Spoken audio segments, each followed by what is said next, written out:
तो आज हम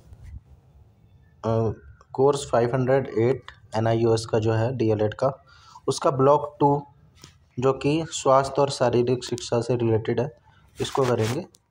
तो इम्पोर्टेंट पॉइंट ब्लॉक वाइज करेंगे। तो ब्लॉक 2 है स्वास्थ्य और शारीरिक शिक्षा और यूनिट 6 से स्टार्ट होता है ये। तो इसमें है स्वास्थ्य का अर्थ क्या होता है। सबसे पहले स्वास्थ्य केवल रोग चोट या दर्द से मुक्त होने की स्थिति नहीं है, बल्कि यह आपके अस्तित्व के सभी स्तरों पर समग्र कल्याण की स्थिति है, चाहे वह शारीरिक सामाजिक भावनात्मक मानसिक और आध्यात्मिक हो। 5 एस्पेक्ट होते हैं इसमें। अब इसका कॉन्सेप्ट क्या होता है हेल्थ का। WHO के अनुसार स्वास्थ्य को पूर्ण शारीरिक मानसिक सामाजिक कल्याण की स्थिति, न कि केवल रोग या दुर्बलता की अनुपस्थिति के रूप में परिभाषित किया गया है। ठीक है। इसके बाद इष्टतम स्वास्थ्य यानी ऑप्टिमल हेल्थ का मतलब क्या है। इसमें ऑप्टिमल हेल्थ बनाए रखने के लिए एक संतुलित जीवन शैली आवश्यक है, जिसमें पौष्टिक आहार के साथ साथ मानसिक और सामाजिक कल्याण भी शामिल है। स्वास्थ्य को परिभाषित करने वाले कारक कौन कौन से हैं। शिक्षा और साक्षरता, भौतिक पर्यावरण, जीव विज्ञान और आनुवंशिकी, संस्कृति, लिंग, आय और सामाजिक स्थिति, रोजगार, कार्य की स्थिति, स्वास्थ्य सेवाएं और स्वस्थ बाल विकास। यह है प्रभावित करने वाले कारक। फिर स्वास्थ्य के मेन एस्पेक्ट्स क्या क्या हैं और उदाहरण क्या क्या हैं। तो शारीरिक स्वास्थ्य, सबसे पहले शारीरिक स्वास्थ्य की बात करते हैं। इसमें शरीर के हर बाहरी और आंतरिक भाग का ठीक से काम करना, शारीरिक फिटनेस से समग्र कल्याण तक। ठीक है। और इसका उदाहरण क्या हो सकता है। एक सफल कार्यक्रम स्वस्थ खान पान, सोने की आदतें और शरीर की देखभाल करना सिखाता है। इसमें भावनात्मक स्वास्थ्य, भावनाओं को उचित रूप से व्यक्त करने सीखने और सार्थक सामाजिक संबंध बनाने की क्षमता, सफलता में वृद्धि दिलवाती है। खुश रहने वाले लोग लक्ष्यों की ओर अधिक काम करते हैं। रिश्तों में सुधार, स्वास्थ्य में सुधार, यह भावनात्मक विकास करवाता है स्वास्थ्य। फिर मानसिक स्वास्थ्य, वह अवस्था जिसमें व्यक्ति अपनी क्षमताओं को पहचानता है, जीवन के सामान्य तनावों का सामना कर सकता है, उत्पादक रूप से काम कर सकता है और समुदाय में योगदान दे सकता है। मानसिक स्वास्थ्य होता है ये। इसके कारक आलोचनात्मक सोच, समस्या समाधान, रचनात्मकता, परिवर्तन के अनुकूल होने की क्षमता, शरीर के लक्ष्य, शिक्षा के लक्ष्य। फिर सामाजिक स्वास्थ्य, सोशल हेल्थ, संतुलित और स्वस्थ जीवन शैली बनाने और सामान्य रूप से रहने के लिए महत्वपूर्ण एस्पेक्ट है ये। ठीक है। मुख्य रूप से संतुलित और स्वस्थ जीवन शैली बनाने और बनाए रखने के लिए महत्वपूर्ण कल्याण करती है ये। इसमें स्वस्थ संबंध, सामाजिक नेटवर्क और अंतर्निर्भरता और विविधता की स्वीकृति, जैसे कि लिंग जाति धर्म की परवाह किए बिना। ठीक है। ये सारी चीज़ें शामिल होती है। आध्यात्मिक स्वास्थ्य, स्वयं के भीतर शक्ति और आशा प्राप्त करने के लिए दुनिया का अर्थ और अपने उद्देश्य की भावना प्राप्त करना, कि मतलब हम आए किस लिए हैं यहाँ पे और उसका अर्थ क्या है। ठीक है। यह जीवन में सार्थकता की भावना खोजने और उद्देश्य पूरा करने का ज्ञान प्राप्त करने पर आधारित है। स्वास्थ्य का महत्व अब क्या क्या होता है। व्यक्ति के लिए अच्छा स्वास्थ्य प्रदान करता है। ठीक है। अच्छा स्वास्थ्य विभिन्न स्वास्थ्य समस्याओं से मुक्ति दिलाता है, लंबी उम्र प्रदान करता है और व्यक्ति अपने क्षमता का सर्वोत्तम प्रदर्शन करने में सक्षम बनता है और यह समग्र गुणवत्ता में सुधार लाता है। बच्चों के लिए मन और शरीर में उचित विकास के लिए महत्वपूर्ण है, ताकि वे कक्षा में ध्यान केंद्रित कर सके। फिर परिवार के लिए, परिवार बच्चे के विकास और स्वास्थ्य को बढ़ावा देने के लिए सुरक्षा प्रदान करता है। स्वस्थ पारिवारिक संबंध बच्चे को स्थिरता और भावनात्मक परिपक्वता विकसित करने का अवसर देता है। समाज के लिए क्यों जरूरी है स्वास्थ्य। एक अस्वस्थ व्यक्ति समाज में अपने कार्यों को पूरा करने में असमर्थ होता है, जैसे काम में अनुपस्थित रहना, जिससे कंपनी की उत्पादकता नकारात्मक रूप से प्रभावित हो सकती है। ठीक है, सामाजिक वर्ग जैसे मूलभूत पर्यावरणीय कारक स्वास्थ्य को प्रभावित करते हैं। फिर स्वास्थ्य और शिक्षा के बीच संबंध क्या है? शिक्षा का स्वास्थ्य पर प्रभाव। अधिक स्कूली शिक्षा वाले बच्चे अधिक स्कूली शिक्षा वाले लोगों में बेहतर स्वास्थ्य और स्वस्थ व्यवहार जैसे स्वस्थ जीवन शैली होने की प्रवृत्ति होती है। शिक्षा स्वास्थ्य देखभाल की आवश्यकता और संबंधित लागतों को कम करती है। और स्वास्थ्य का शिक्षा पर क्या प्रभाव पड़ता है?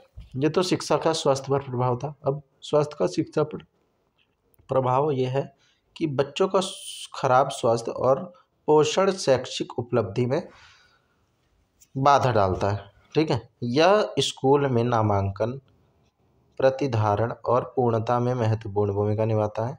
खराब स्वास्थ्य से सीखने की दक्षता कम होती है। ठीक है, फिर यूनिट 7 है school health education programme, school स्वास्थ्य शिक्षा कार्यक्रम। तो इस यूनिट में स्वस्थ स्कूल वातावरण, स्वस्थ निर्देश और स्वस्थ आदतों के महत्व पर ध्यान दिया गया है। तो स्वस्थ सबसे पहले आता है स्वस्थ पेयजल। स्कूल में सुरक्षित पेयजल का प्रावधान हो, जल भंडारण टैंक नियमित रूप से साफ किए जाएं। शुद्धिकरण के तरीके क्या क्या? उबालना, फिल्टर करना, क्लोरीन टैबलेट, आरओ सिस्टम, ये सारे। फिर स्वच्छ शौचालय, लड़कियों के लिए अलग ब्लॉक, उचित ताले, पर्यवेक्षक प्री प्राइमरी में होना चाहिए, पर्याप्त पानी की आपूर्ति, दिन में 2 बार सफाई होनी चाहिए। शिक्षक की भूमिका क्या होती है? बच्चों को शौचालय शिष्टाचार जैसे पानी का उपयोग करना, हाथ धोना, कूड़ेदान में कचरा फेंकना, ये सारी चीज़ें सिखाना। सुरक्षित भोजन, फिर खाद्य जनित बीमारी को रोकने के लिए हाथ को धोने के लिए प्रोत्साहित करना, कैफेटेरिया में खाद्य सुरक्षा सुनिश्चित करना। माता पिता को स्कूल में बासी बचा हुआ भोजन न देने के लिए शिक्षित करना, क्योंकि इससे खाद्य विषाक्तता हो सकती है। विषाक्तता यानी फूड पॉइजनिंग। हाथ धोने की सुविधा भी होनी चाहिए, पानी की निरंतर आपूर्ति, चाइल्ड फ्रेंडली वॉश बेसिन, साबुन, हैंड वॉश की उचित व्यवस्था। ठीक है, हाथ धोने का समय भोजन के पहले और बाद में, जानवरों को संभालने के बाद, कचरा फेंकने के बाद, खांसने छींकने के बाद, शौचालय उपयोग के बाद होना चाहिए। ड्रेनेज, फिर स्वस्थ वातावरण के लिए उचित जल निकासी प्रणाली आवश्यक है ताकि मच्छर न पनपे। अधिकारियों के कदम क्या क्या हो सकते हैं? नालों को ढकना, नियमित सफाई, पाइपलाइनों की मरम्मत, कीटनाशकों का उपयोग। ठीक है, फिर कचरा निपटान। ठीक है, आर सिद्धांत का उपयोग करना। ठीक है, 4 आर सिद्धांत जो होते हैं, रिफ्यूज़, रीयूज़, रिड्यूस, रिसाइकल। ठीक है, बचे हुए भोजन को खाद्य गड्ढे में डालना। ठीक है, कागज से पेपर मैशे आइटम बनाना। ठीक है, रीयूज़ में आ गया, वो रिफ्यूज़ था। प्लास्टिक को पुनर्चक्रण के लिए बेचना। ठीक है, ये रिसाइकल हो गया। जलाना हानिकारक होता है। ठीक है, इससे CO2 गैस निकलती है। फिर प्रकाश व्यवस्था। दृश्य वातावरण सीखने की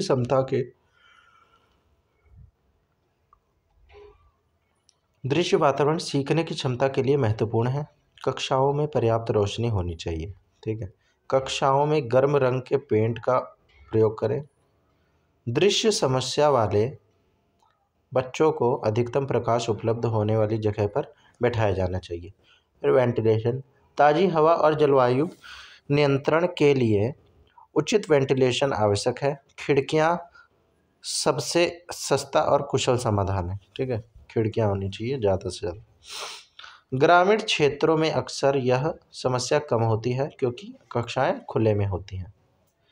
बैठने की व्यवस्था, फिर सीखने को प्रभावी बनाने के लिए आरामदायक व्यवस्था होनी चाहिए।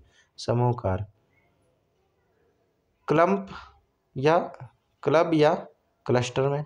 मूल्यांकन, शिक्षक को निगरानी के लिए पर्याप्त जगह होनी चाहिए। ठीक है, समस्या पैदा करने वाले शिक्षक के पास बैठना चाहिए। जो समस्या पैदा करने वाले बच्चे होते हैं उनको शिक्षक के पास बैठना चाहिए। भावनात्मक और सामाजिक वातावरण, इसमें आता है एक ऐसा वातावरण स्थापित करना जो सभी व्यक्तिगत मतभेदों का सम्मान करे। ठीक है। रणनीतियाँ क्या क्या हो सकती है? अभिवादन कार्यक्रम, नवागंतुक क्लब, बार बार सीट बदलना, सहकर्मी पठन कार्यक्रम, भेदभाव विरोधी नीति। अब हेल्थ इंस्ट्रक्शंस, स्वास्थ्य निर्देश, भोजन और संतुलित आहार, पोषक तत्व में कार्बोहाइड्रेट और वसा, ऊर्जा देने वाले, प्रोटीन शरीर बनाने वाले, खनिज और विटामिन, सुरक्षात्मक, रफेज पाचन तंत्र में मदद। ठीक है, ये चीज़ें। संतुलित आहार की परिभाषा क्या होती है? जिसमें सभी पोषक तत्व आयु और किए गए कार्य के अनुसार उचित मात्रा में हो।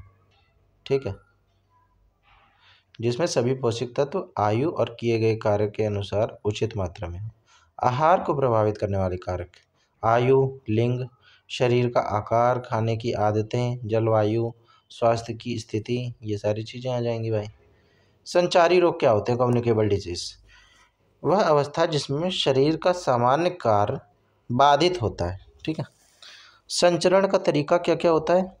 भोजन से फैलता है, पानी से, हवा से, खांसने छींकने से, प्रत्यक्ष अप्रत्यक्ष, जैसे तौलिए से, कप से, कीड़े मकोड़े से, या अप्रत्यक्ष। ठीक है, मलेरिया हैजा से फैलता है। अब गैर संचारी रोग जो एक व्यक्ति से दूसरे व्यक्ति में नहीं फैलता, जैसे कि किसी को रक्तचाप है, मधुमेह है। रोकथाम इनकी कैसे करी जा सकती है? पानी और दूध उबालना, भोजन को ढककर रखना, और खांसते समय रुमाल का उपयोग करना, व्यक्तिगत स्वच्छता बनाए रखना, बच्चों का टीकाकरण करवाना बहुत ज़रूरी। अब मुद्रा, पोस्चर्स के बारे में इसमें जिक्र है। बुनियादी मुद्राएं जैसे खड़े होना, बैठना, लेटना। विकृति और इलाज, काइफोसिस, काइफोसिस होता है पीठ के ऊपरी हिस्से में सामान्य उत्तलता में वृद्धि। ठीक है, इसका इलाज कैसे होता है? एक्सटेंसर, मांसपेशियों को मजबूत करना। लॉर्डोसिस क्या होता है? रीढ़ के,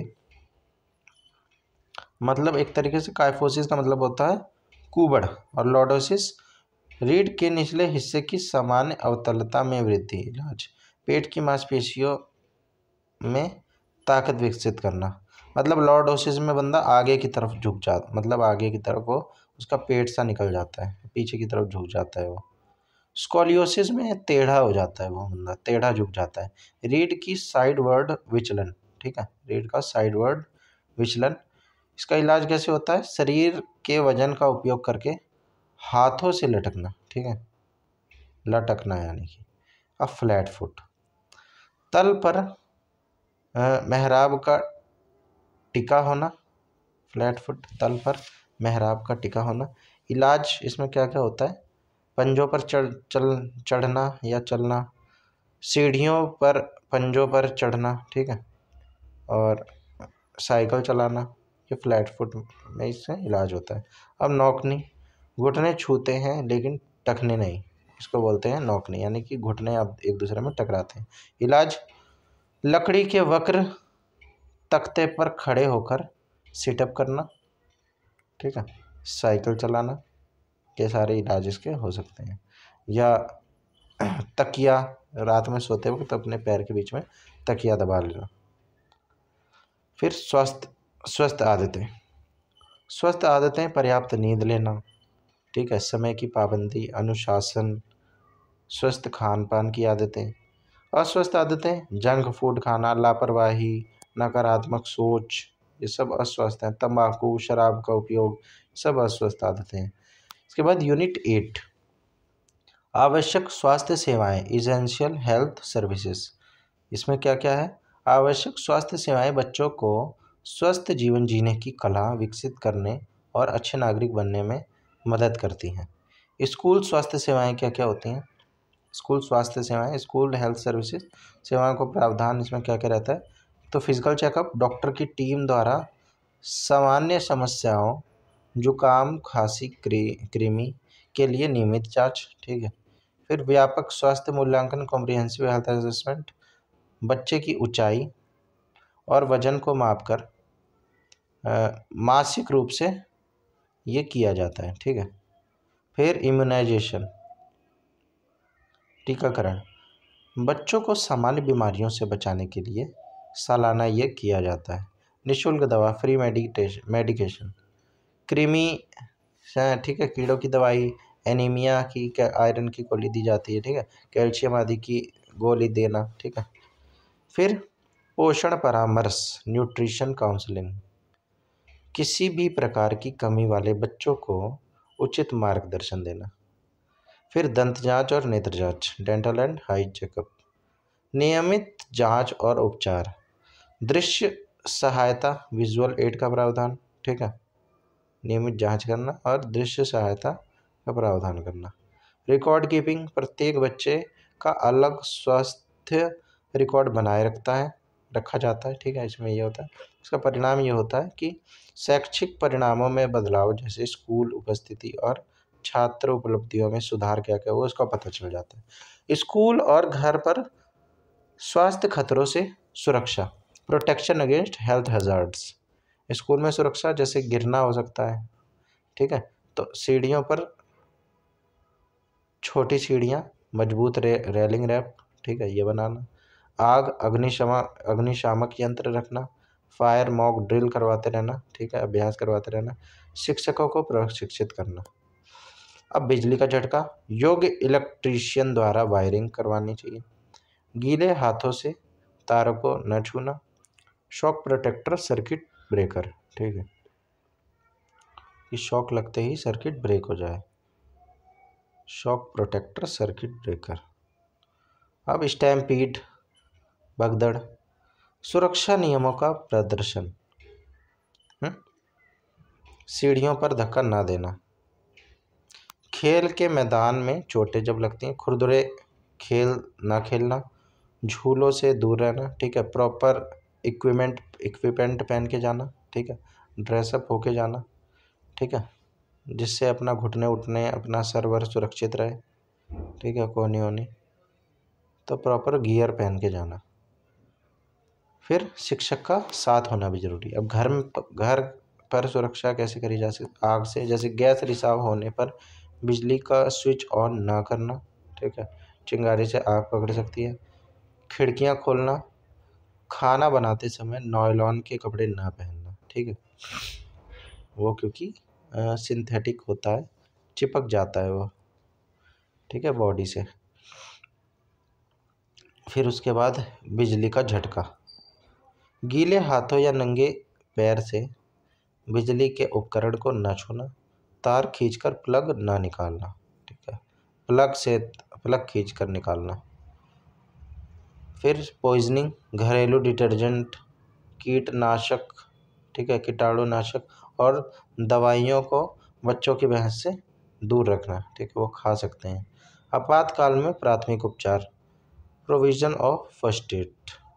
प्राथमिक उपचार का अर्थ चोटिल व्यक्ति को उचित चिकित्सा सहायता आने से पहले दी जाने वाली तत्काल शारीरिक और चिकित्सा सहायता से है। ठीक है। फिर इसके सिद्धांत क्या क्या हैं? घबराना नहीं है, सबसे पहले हमने घबराना नहीं है। घटनास्थल सुरक्षित है या नहीं ये जांचें। पीड़ित का प्राथमिक सर्वेक्षण करें। ठीक है, ABC, जैसे कि एयरवेज, ब्रीदिंग, सर्कुलेशन। ठीक है, और भीड़ ना लगाएं उसके आसपास। और फर्स्ट एड सामग्री, इसमें कपास, डिटॉल, बर्नॉल, जाली के टुकड़े, रोलर, पट्टियाँ और कैंची, ये होनी चाहिए चीज़ें फर्स्ट एड में। ठीक है।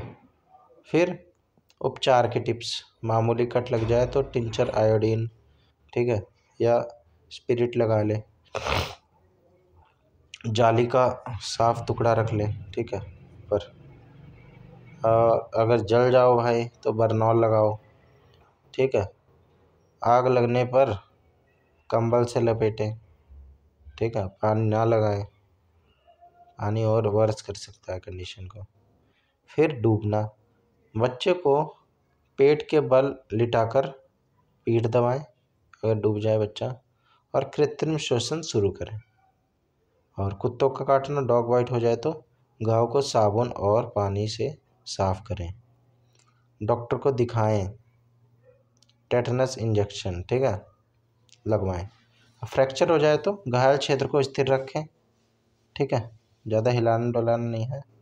आइस पैक लगाएं और स्प्लिट्स का उपयोग करें, ठीक है।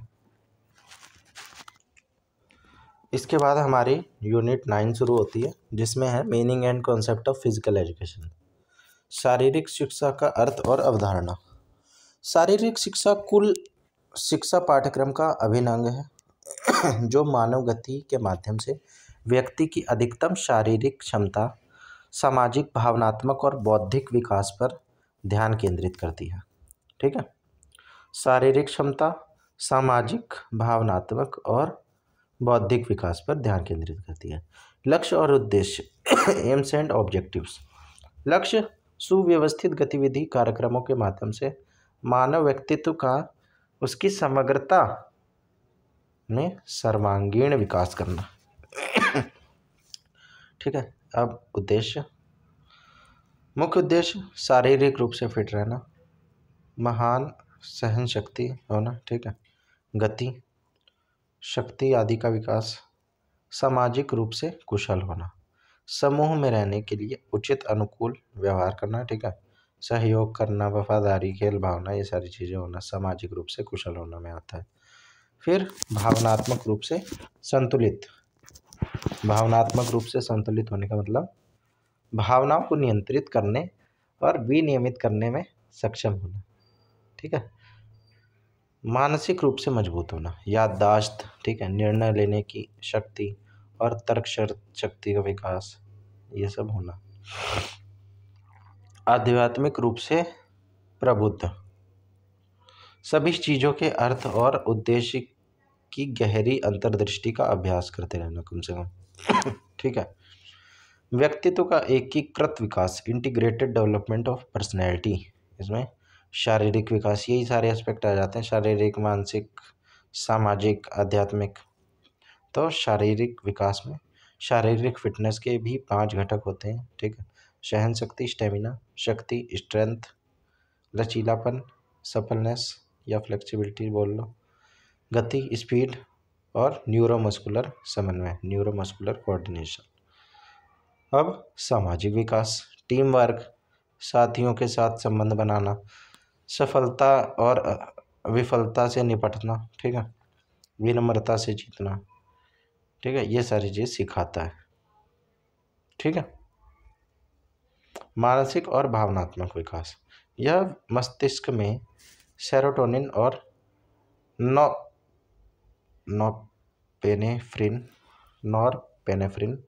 नॉरपेनेफ्रिन का स्तर को बढ़ाता है, ठीक है, जिससे तनाव कम होता है, मूड बेहतर होता है और आत्मसम्मान में सुधार होता है, ठीक है, यानी कि सेल्फ कॉन्फिडेंस में, सेल्फ रिस्पेक्ट में या सेल्फ स्टीम में। आध्यात्मिक विकास, खेल उच्च क्रम के आध्यात्मिक कार्यक्रम और प्रशिक्षण है, ठीक है, जो व्यक्ति को अहंकार और स्वार्थ के बिना अपनी पहचान बनाने में मदद करते हैं। अब फिजिकल एजुकेशन प्रोग्राम, वैचारिक दृष्टिकोण, कॉन्सेप्चुअल अप्रोच, यह गतिविधि के कैसे और क्यों पर जोर देता है, ठीक है। यह गतिविधि, यह सीखने के 3 डोमेन, प्रभावशाली, संज्ञानात्मक और साइकोमोटर पर ध्यान देता है और छात्रों को अन्वेषण और खोज करने की स्वतंत्रता देता है। गुणवत्ता कार्यक्रम की विशेषताएं, सक्रिय भागीदारी को प्रोत्साहित करना, सकारात्मक दृष्टिकोण को बढ़ावा देना, ठीक है, समस्या समाधान कौशल की आवश्यकता, छात्रों के हितों और संस्कृतियों में अंतर पहचानना, ठीक है। अब इंट्राम्यूरल्स क्या होती हैं और एक्स्ट्राम्यूरल। इंट्राम्यूरल एक ही संस्था के खिलाड़ियों के बीच आयोजित मनोरंजक खेल है दीवार के भीतर। इसका लाभ यह है कि बड़े पैमाने पर भागीदारी, नेतृत्व और खेल भावना का विकास और शैक्षणिक रूप से उपलब्धि। एक्स्ट्राम्यूरल 2 या 2 से अधिक संस्थानों के खिलाड़ियों के बीच आयोजित प्रतिस्पर्धा दीवार के बाहर। इसका लाभ देशभक्ति और एकता, अन्य टीमों से संपर्क, ठीक है, तो अंतिमों से संपर्क में आना, ठीक है, तनाव से मुक्ति और प्रदर्शन का मूल्यांकन, कैसा वो परफॉर्म कर रहा है उसका भी असेसमेंट करना। फिर इसके नुकसान क्या क्या हैं? अनैतिक साधनों का उपयोग, ठीक है, ये सारे कई बार उपयोग कर लिए जाते हैं। ईर्ष्या, बदला की भावना, ठीक है, मनोवैज्ञानिक तनाव, ये सारे फैक्टर्स भी नुकसानदायक हैं। अब शारीरिक शिक्षा कार्यक्रम की योजना और संगठन, ये यूनिट 10 शुरू हो गई। Planning and organisation of physical education programme. तो सबसे पहले लेसन प्लानिंग, यह एक शिक्षण रूपरेखा है जिसमें महत्वपूर्ण बिंदुओं को प्रस्तुत करने के क्रम में व्यवस्थित करा जाता है, ठीक है। इसके 3 चरण हैं। प्री लेसन तैयारी, ठीक है, लक्ष्य निर्धारण करना, पाठ योजना और कार्यान्वयन, इसमें निर्देशात्मक लक्ष्यों और उद्देश्यों को निर्धारित करना, सामग्री की समीक्षा करना। पोस्ट लेसन गतिविधियां, मूल्यांकन, शोधन और अगली योजना बनाना, ठीक। ये 3 स्टेजेस हैं लेसन प्लान की। पाठ की बुनियादी गतिविधियां, वार्मिंग अप, शरीर को औपचारिक प्रशिक्षण से पहले भार सहने के लिए तैयार करना, ठीक है, जिससे चोट की संभावना कम हो जाए। औपचारिक गतिविधियां, फॉर्मल एक्टिविटीज़, खेलों के बुनियादी मौलिक कौशल का विकास, ठीक है, फॉर्मल एक्टिविटीज़। मनोरंजन गतिविधियां, रिक्रिएशनल एक्टिविटीज़, प्रशिक्षण सत्र के दौरान या प्रशिक्षण सत्र के बाद शरीर को धीरे धीरे सामान्य करना, कूलिंग डाउन, ठीक है। पाठ योजना के सिद्धांत, वार्मिंग अप, समरूप विकास, सभी मांसपेशियों के लिए व्यायाम होता है इसमें, और आयु और लिंग का विचार, और प्रगति, हल्के से कठिन की ओर बढ़ना, पुनरावृत्ति, बार बार दोहराना, पाठ की निरंतरता, और लिम्बरिंग डाउन या लिम्बिंग डाउन, अभ्यास के बाद शरीर को धीरे धीरे सामान्य करना, इसी को बोलते हैं लिम्बरिंग डाउन, ठीक है। तो भाई ये है ऐसे। अब शिक्षण के तरीके, कमांड विधि। तो एक एक करके उसका डिस्क्रिप्शन देखेंगे विधि का, उसके गुण अवगुण ये भी देखेंगे। सबसे पहले कमांड विधि। शिक्षक का प्रभुत्व होता है इसमें, छात्र की भूमिका केवल आज्ञाकारिता, ठीक है। उपयोग इसमें क्या हो सकता है, ड्रिल, मार्चिंग, ठीक है, कमांड देते हैं। गुण इसके यह है, कम समय में हो जाता है, अधिकतम अभ्यास हो जाता है, उच्च अनुशासन चाहिए, उच्च एकरूपता होनी चाहिए, सब एक जैसे। और नुकसान क्या है, उबाऊ होती है, व्यक्तिगत आवश्यकताओं के प्रति संवेदनशील होती है, रचनात्मकता का अभाव होता है। प्रदर्शन विधि, नकल द्वारा सीखने पर आधारित होता है ये, ठीक है, परफॉर्म करके सिखाना। तो कौशल की स्पष्ट तस्वीर, ठीक है, एक तो इसका ये फायदा है, कौशल की स्पष्ट तस्वीर, ठीक है, प्रदर्शन के लिए एक मानक स्थापित करता है, ठीक है, प्रदर्शन के लिए एक मानक स्थापित करता है। खराब प्रदर्शन से गलत मोटर कौशल का विकास हो सकता है, अगर खराब प्रदर्शन करेंगे तो गलत मोटर कौशल का विकास होगा, ठीक है, खराब प्रदर्शन की वजह से। ओके, तो इसीलिए अच्छे से करना है। संपूर्ण भाग संपूर्ण विधि, संपूर्ण भाग संपूर्ण विधि, कौशल को पूरे रूप से समझना, फिर भागों में अभ्यास करना, फिर पूरे रूप में प्रदर्शन करना, ठीक है। सबसे कठिन तकनीकों कौशलों में महारत हासिल करने के लिए ये सर्वोत्तम है, ठीक है। टुकड़ा टुकड़ा में जोड़ के फिर दोबारा उसको करना। छोटे बच्चों के लिए नहीं होती है, ठीक है, अधिक समय लेने वाली होती है। दर्पण विधि, मिरर मेथड, छात्र दर्पण में अपना प्रतिबिंब देखकर गतिविधि का तत्काल फीडबैक प्राप्त करते हैं, ठीक है। तत्काल प्रतिक्रिया इसमें मिल जाती है। ठीक है, त्रुटि का सुधार चूक कर सकता है, यानी कि जरूरी नहीं कि त्रुटि का सुधार ही कर दिया जाए, इसमें गलती भी हो सकती है। अब कंडक्टिंग मास प्रोग्राम, ठीक है, मास कार्यक्रम आयोजित करना, स्कूल असेंबली, ठीक है, छात्रों को एक साथ लाकर समुदाय की भावना को बढ़ावा देना और अच्छे आदतों, मूल्यों और समय की पाबंदी को विकसित करना। ठीक है, फिर मार्च पास्ट, प्रतिभागी फॉर्मेशन में मार्च करते हैं। स्पोर्ट्स डे, प्रतिस्पर्धी खेल गतिविधियां आयोजित की जाती हैं, स्प्रिंट, कूद, थ्रो, ये सारी चीज़ें। फिर कैलिस्थेनिक, मुक्त हाथ की सामूहिक गतिविधियां जो लय यानी ढोल की थाप के साथ या उसके बिना की जाती हैं। ठीक है, अब इसको थोड़ा सा एक्सप्लेन करेंगे कैलिस्थेनिक को। ठीक है, कैलिस्थेनिक जनरल ग्रुप एक्टिविटी होती है जिसमें फ्री हैंड मूवमेंट शामिल होते हैं, परफॉर्म टू रिदम, ठीक है, ड्रम बीट और विदाउट इट। ठीक है, initially calisthenic formed an integral part of the military training Swedish, Danish and German system of gymnastics have put far greater emphasis on calisthenics than any other exercise system.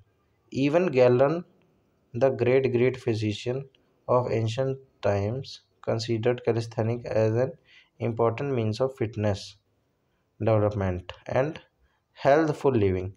Calisthenics are mass uniform body, ठीक है, body movement. Their importance in the primary and middle school is realized throughout the world basically for two reasons.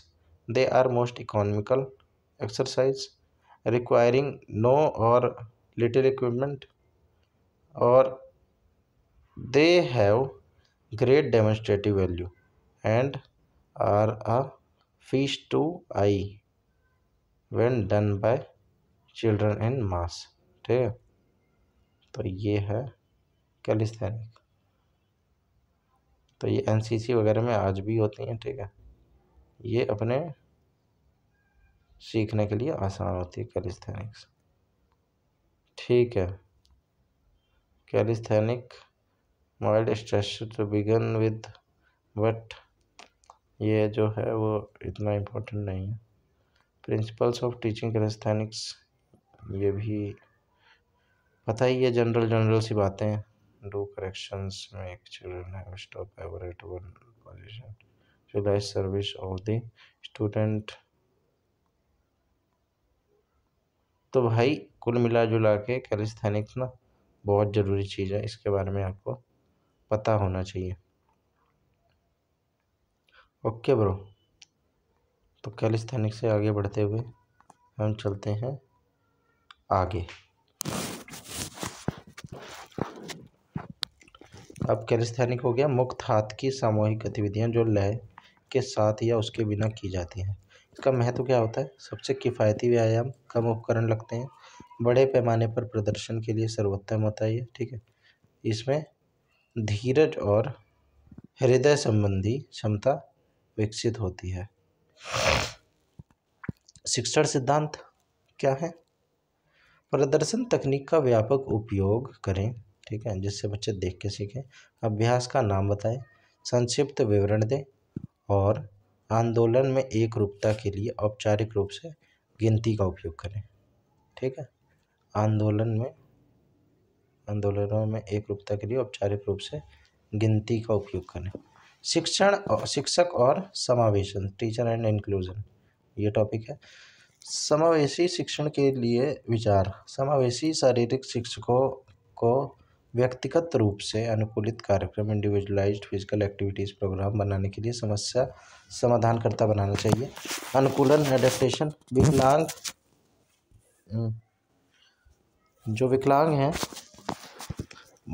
विकलांगता वाले बच्चों को आखिरी बार चुनने से बचें।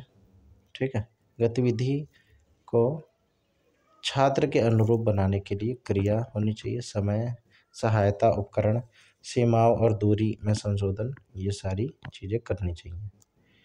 काउंसलर के रूप में भूमिका, गिफ्टेड या विचलन डेविएंट व्यवहार वाले बच्चों के लिए सटीक मूल्यांकन करना, अपनी खुद की गिफ्टेडनेस को जानना, रचनात्मकता दृष्टिकोण अपनाना और वकालत करना। सुविधा प्रदाता यानी फैसिलिटेटर के रूप में भूमिका, छात्रों का आकलन करना, सीखने की योजना बनाना, योजना को लागू करना और प्रतिक्रिया का मूल्यांकन करना। ठीक है, तो ऐसे हमारी हो गई ये यूनिट 10। ठीक है, यूनिट 10 हो गई। अब यूनिट 11 स्टार्ट है, खेल, खेलकूद और योग, गेम, स्पोर्ट्स एंड योगा। पिछले पेपर में इससे बहुत क्वेश्चन आए थे। तो खेल और खेलकूद के नियम, rules and regulation of games and sports. Athletics, सबसे पहले एथलेटिक्स के बारे में करते हैं बात। ठीक है, एथलेटिक्स में क्या क्या आ जाता है? एथलेटिक्स में आ जाती हैं बहुत सारी चीज़ें। ट्रैक इवेंट आ जाते हैं इसमें, स्प्रिंट 100 मीटर की, 200 मीटर की, 400 मीटर की। ठीक है, ये छोटी होती हैं 400 मीटर तक, 100, 200, 400। मध्यम दूरी की ये 800 मीटर की होती है, 1500 मीटर की होती है। ठीक है, फिर लंबी दूरी 5000 metre, 10,000 metre, 10 kilometre. Marathon 42 kilometre की होती है, 42.195। ठीक है, फिर फील्ड इवेंट्स, कूदना, लंबी कूद, ऊंची कूद और फेंकना, शॉट पुट, डिस्कस थ्रो, ये होते हैं फील्ड इवेंट। ठीक है, फिर उसके बाद बैडमिंटन। बैडमिंटन में क्या क्या आ जाते हैं, नियम क्या क्या होते हैं? प्रत्येक गेम 21 अंक का होता है। ठीक है, मैच सर्वश्रेष्ठ 3 गेम का होता है, सर्वश्रेष्ठ 3 गेम का। सर्विंग कमर की ऊंचाई से नीचे होनी चाहिए, सर्विंग कमर की ऊंचाई से नीचे होनी चाहिए। हाँ, जब भी सर्व करना हो तो कमर से नीचे करना हो और शायद। ठीक है, फिर फाउल्ट, शटल का गलत कोर्ट में गिरना, सर्व करते समय पैर हिलना, शटल का नेट के नीचे से गुजरना, ये सारे फाउल का कारण बनते हैं। ठीक है, फाउल यानी कि पॉइंट घट जाते हैं इसमें। वॉलीबॉल, अब इसका आयाम, इसका जो डायमेंशन है वो क्या होता है? कोर्ट जो होता है इसका 18x9 का होता है, 18x9 मीटर। ठीक है, 18 की लंबाई, 9 की चौड़ाई। ठीक है, वॉलीबॉल का होता है ये। नेट की ऊंचाई पुरुषों के लिए 2.43 मीटर होती है। ठीक है, फिर नियम क्या होते हैं? गेंद को हाथों या बाहों से मारकर विपरीत टीम के ऊपर भेजना। ठीक है, गेंद को छूने की अधिकतम सीमा 3 बार होती है, 3 बार से ज़्यादा एक टीम नहीं छू सकती। स्वदेशी खेल, अब स्वदेशी खेल में क्या क्या आ जाता है? इंडिजीनियस गेम्स में कबड्डी। ठीक है, मैदान इसका कितना होता है? 10x13 का। ठीक है, 10x13 मीटर। और महिलाओं के लिए होता है ये 8x11 मीटर। नियम क्या होते हैं इसमें? रेडर सांस रोक कर जाता है। ठीक है, कैंट कबड्डी शब्द का उपयोग करके डिफेंडर रेडर को वापस आने से रोकते हैं। ठीक है, लोना क्या होता है भाई? पूरी विपक्षी टीम को आउट होने पर 2 बोनस अंक मिलते हैं। ठीक है, पूरी विपक्षी टीम को आउट होने पर 2 बोनस अंक मिलते हैं, इसे ही कोई बोलते हैं लोना। खो खो, खो खो क्या होता है? इसके नियम, एक टीम कोर्ट के बीच में बैठती है। ठीक है, चेंजर केवल एक दिशा में भाग सकता है। ठीक है, चेजर। और खो खो चिल्लाकर चेजिंग का कार्य दूसरे सीटर को पास करता है। ठीक है, ऐसे कर करके सारे ख़त्म हो जाते हैं। हमने खूब खेला है। ठीक है, फिर उसके बाद आता है योग। योगा प्रिव्यू। इसका अर्थ संस्कृत शब्द युज से हुआ है, जिसका अर्थ है जोड़ना या एकजुट करना, शरीर मन आत्मा को एकीकृत करना। बच्चों के लिए महत्व क्या है इसका? यह ध्यान केंद्रित करने में मदद करता है। ठीक है, योग ध्यान केंद्रित करने में मदद करता है। उच्च शैक्षणिक सफलता प्राप्त करने में मदद करता है। ठीक है, हायर एजुकेशन सक्सेस प्राप्त करने में मदद करता है और आंतरिक शांति देता है। ठीक है, आत्मसम्मान भी बढ़ाता है। ठीक है, योगा लचीलापन और शक्ति भी बढ़ाता है और श्वसन तथा पाचन जीवन शक्ति को बहाल करके समग्र प्रतिरक्षा में सुधार भी करता है। अब योग के 8 चरण होते हैं, पता है? यम नियम आसन प्राणायाम प्रत्याहार धारणा ध्यान समाधि। ठीक है, 8 नियम होते हैं, बहुत इंपॉर्टेंट है। यम नियम आसन प्राणायाम प्रत्याहार धारणा ध्यान समाधि। ठीक है, ये याद ही होने चाहिए भाई, बहुत इंपॉर्टेंट चीज़ है। श्वसन, इसमें मृत्यु मुद्रा, यह मांसपेशियों यानी शवासन जिसे बोलते हैं, यह मांसपेशियों और रक्त वाहिकाओं को आराम देता है। यह मानसिक तनाव और हृदय रोग के लिए हानिकारक है, मतलब हृदय रोग के लिए एक उपाय है। ठीक है, फिर शलभासन, टिड्डी मुद्रा होती है, ये पेट के अंगों को टोन करता है। ये शलभासन पाचन में सुधार करता है और मधुमेह या गुर्दे की विकारों को ठीक करता है। धनुरासन, धनुष मुद्रा होती है, इसमें भुजंगासन और शलभासन का संयोजन होता है ये।